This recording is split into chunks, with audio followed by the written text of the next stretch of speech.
Terk edilmiş köydeyiz resmen şu anda. Bizden başka doğru düzgün turist bile yok. Burası dünyanın en kurak bölgesi. Her yerimiz kurudu. Dudaklarımız, ellerimiz. Şurada araba bozulsa bile gelip bizi kimse kurtarmasın. Çünkü burada ağaç yok, su yok, nehir yok, hiçbir şey yok. Şili gibi bir ülkede dışarıdan taksi almayın, tehlikeli diyor. Aa, hiç beklemiyordum. Dudaklarım artık yara oldu. Bizi burada kesseler var ya, saçımızın telini dahi bulamazlar. Herkes evlerine çekildi. Kimse kalmadı.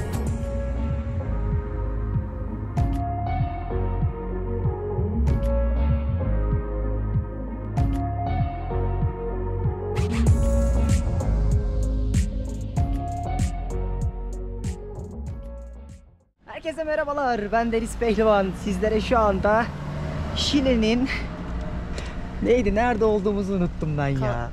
Kalama bölgesinden, kasabasından selamlar, sevgiler dostlar. Artık önceki bölümü izleyenler bilir. Atacama çölüne gidiyoruz sonunda. Burada 2 gün kaldık, dinlendik.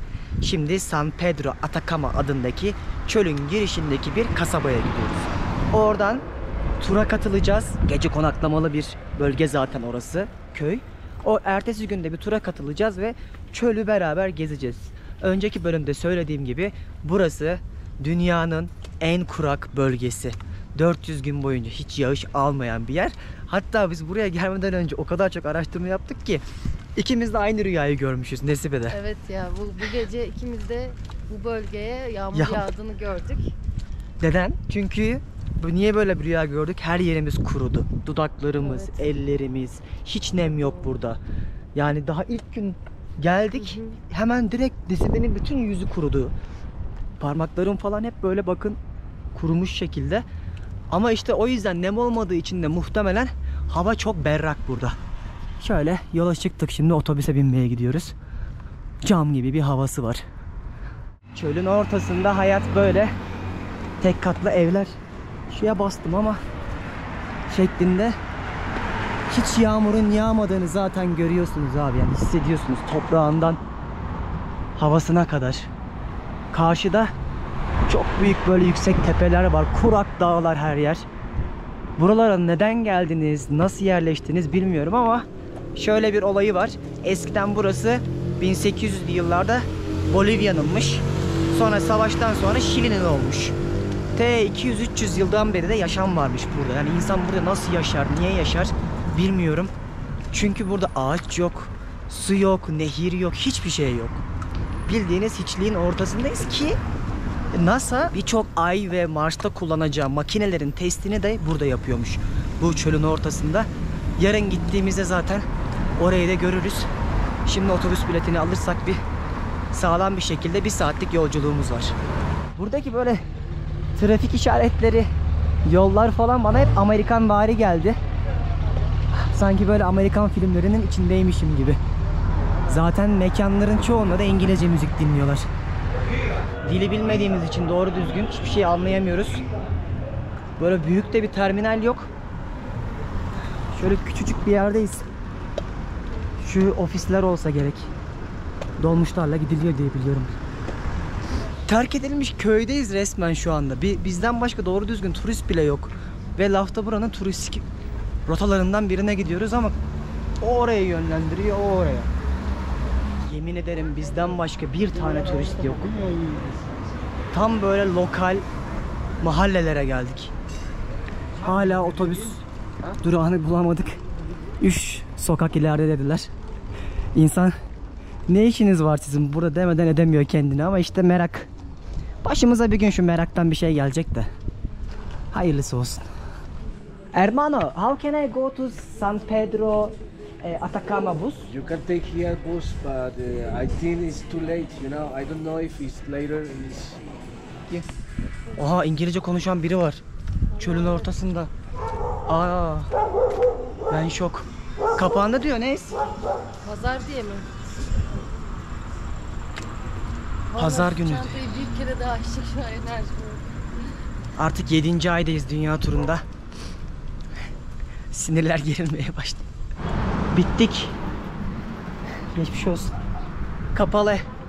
Pazar günü diye hepsi. Ne yapacağız? Çok kuruduk. Dudaklarım artık yara oldu. Bir yolunu bulacağız. Her yerde böyle hurda arabalar var. Araba herhalde çok ucuz buralarda. Bütün arabalarda çarpılmış bir şekilde. Geçelim karşıya. O oraya gönderiyor, o oraya, devlet dairesi gibi. Bir gidemedik. Pazar günü olduğu için de çoğu yer kapanmış. Vallahi son bir yer daha deneyeceğiz. Olmadı. Hani Uber yapsak 1 saat uzaklıkta. Vallahi şöyle otobüsler gördük. Ha gayret bakalım. Bulduk sanırım. Herhalde bir 40 dakikadır yürüyoruz. Bak orada da başka bir otobüs var. Hani biz sanıyoruz ki tek bir terminal var. Oradan her türlü otobüs kalkıyor ama meğer öyle değilmiş. Böyle ev gibi yerler var. Oralara gidiyorsun. Hadi bakalım gel de bul şimdi. Vallahi terminali bulduk sonunda. Allah'ım sana şükürler olsun. Ya madem böyle bir terminalimiz var. İbiş Otel'deki resepsiyondaki arkadaş bizi niye yönlendirmiyorsun buralara? Gerçekten şu Latinler var ya, bir türlü lep demeden leblebiyi anlayan Latin görmedim desem yeridir ya. Böyle Turbus şirketininmiş bu terminal. Bizim az önce gittiklerimiz çok lokaldi. Bakalım bu gidiyor mu? Aa, taksi. Un taxi. Pero no es lejos. Pandemiden dolayı kapalı diyor. No es lejos, ¿me entienden? Puta, no me entienden nada. Aquí. Because of pandemia no direct. Correcto. Allah Allah, pandemiden dolayı kapalı diyor. Se terminó todo. O zaman turlar da yoktur. Tur vardır ya, tur yaparlar. Adentro. He gel ya. Ahí, ya. Hello. Ahí. Deniz ne oldu? İngilizce konuşan birini buldun. Abi anladı adam derdimizi. The name of the terminal is Balmaceda. Ha, Balmaceda terminali aynı şey. The girl of the office can help you with that. Please. Okay. Şililer çok iyi insanlar aslında. Çok yardımseverler. Derdini anlatabiliyorsa. Chloe. Okay, thank you. Latin Amerika'da ilk defa bu kadar iyi İngilizce konuşan bir ülke gördüm. This is the place for wait a taxi. Ha, okay. Like this one. Okay. Don't wait a taxi outside. This driver is going and we'll be back right now. Okay. You can wait for them. Adamlar Şili gibi bir ülkede dışarıdan taksi almayın, tehlikeli diyor. Akşam mesela dışarıya çıktığımızda turist olduğunuz belli olmasın diyorlar. Bu ülke güvenli mi güvensiz mi hala anlayamadım. Ben de anlayamadım. Bekleyeceğiz burada. Şu adam bizi terminale bırakacak. Bir terminal varmış. Pandemiden dolayı aslında bu otobüslerin hepsi önceden çalışıyormuş ama pandemiden sonra birçoğunu iptal etmişler. O yüzden otobüs bulmak sıkıntı şu anda. Adam bizi terminale bak götürecek. Eğer varsa bugün hemen binip gideceğiz. Zaten akşam oldu bayağı. Yoksa da dayıyla pazarlık yapacağız, diyeceğiz bizi at. Yoksa gün kaybediyoruz sürekli ve burada kaldıkça da vücudumuz kuruyor şu anda. Her yerimiz çatladı dedim ya. Evet gençler, hayırlı olsun. Hepsi kapalı pandemiden dolayı. Bir de bugün pazar günü. Burada zaten bu pandemi şartları hala çok ağır. Herhalde o yüzden sadece özel dolmuşlarla yok yani otobüs falan. Oha nasıl döndü ya. Bunlar da araba sürmeyi bilmiyorlar. Neyse. Şimdi abiyle anlaştık, kişi başı 20 dolara bizi yani 40 dolara 1,5 saat ilerideki şehre götürecek. Otobüste gitsek de zaten 20 dolar verecektik.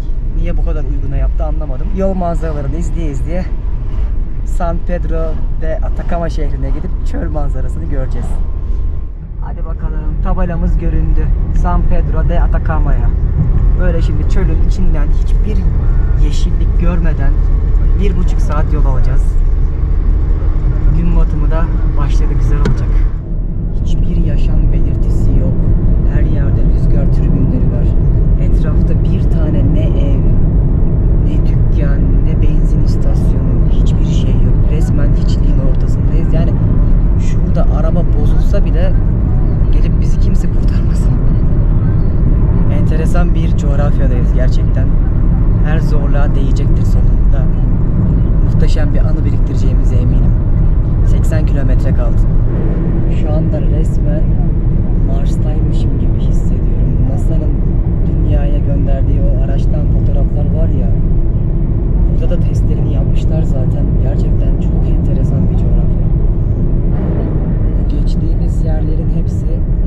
bundan milyonlarca yıl önce okyanus altıymış. Biliyor musunuz? Okyanusun zeminiymiş. Hatta birçok balık kalıntısı falan da bulmuşlar. Devasa bir yer. 1 saattir gidiyoruz. Hiçbir şey yok. Sadece belli başlı tepeler var, o kadar.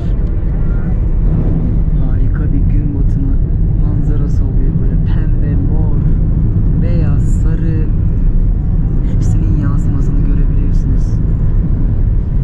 Burada bir de hani yolda hiçbir şey görmeyince hani insan biraz hiçliğin ortasında kaldığının farkına varıyor. Yani bizim Anadolu'da da mesela birçok böyle kurak ve çorak yerler var ama en azından bir 50 kilometrede bir köy görürsün.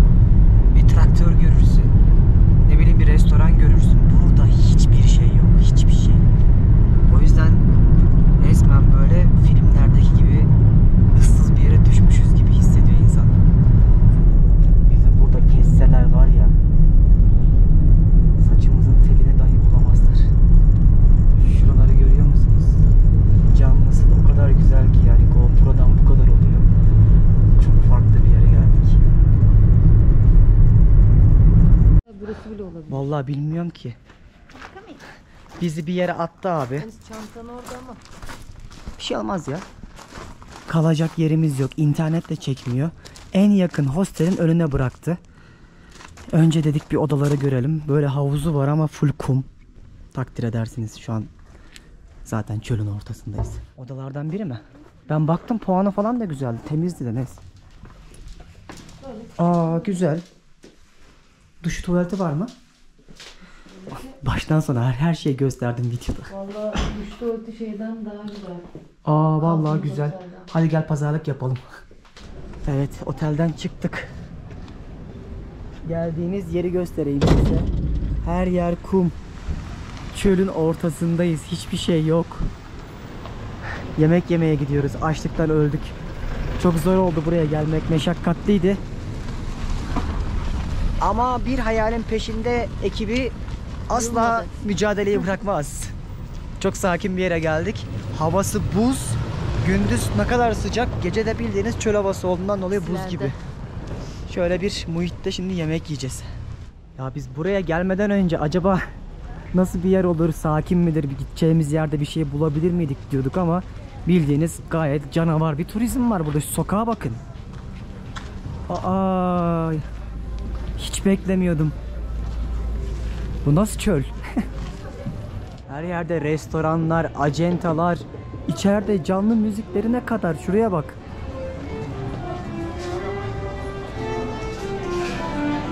Of, şömineyi de yakmışlar. Ortama kes. Hayattaki kadının önerdiği restoran burası. Öyle mi? Evet. Rastgele geldim. Indian. O yarın gündüz yemek için, bu ayrı La Casano. Ve ortam muhteşem, hadi burada yemek yiyelim. Şili'de ünlü bir içecekleri var, Borgana adında. Aslında sangria'ya benziyor ama çilekle yapıyorlar ve aroması daha farklı oluyor. Geldiğimizden beri hiç içmemiştik. Dedim ben şundan bir litre böyle soğuk bir ortamda içeyim de ısınayım. Çok lezzetli. Alkol oranı harika. Sangria'dan güzel olabilir. Çok bayıldım Nes. Afiyet olsun. Abi böyle bir tabak yemek söyledik ama 1 kilo yemek geldi. Şöyle tavuk var, altında patates, üstünde yumurta ve soğan var. Buna da ne verdik Nes? 12.000 peso verdik. Yani 12-13 dolar falan, böyle hiçliğin ortasında gayet uygun bir fiyat. Şimdi bunu yiyeceğiz. Sonra sizi bir yere götüreceğim. Az önce keşfettik burada, çok beğendik. İnşallah yetişiriz de yemeğimizi yedikten sonra orada geceye devam edeceğiz.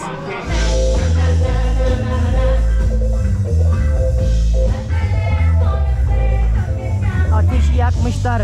Bahçede takılıyorlar. Bir yandan da harika bir canlı müzik.